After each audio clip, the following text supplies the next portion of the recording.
Hi guys. So we found this error on our site health, and here is how you can identify the possible plugins causing it. So we are on the site health. For that, go to Tools and Site Health. And here is the error, an active PHP session was detected. If I click on it, a PHP session was created by a session_start function call. If you see this error, we need to identify the plugins causing it. For that, use our custom plugin. Go to Plugins, Add Plugin. Let me quickly upload the plugin. So this is our plugin. Install and activate the plugin.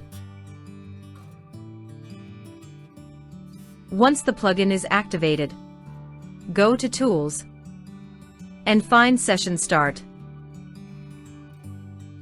And here are the plugins you need to check to resolve the issue. Deactivate each plugin and see if the error disappears in Site Health. If it does, then fix the Session Start issue for that plugin. Hope this video was useful.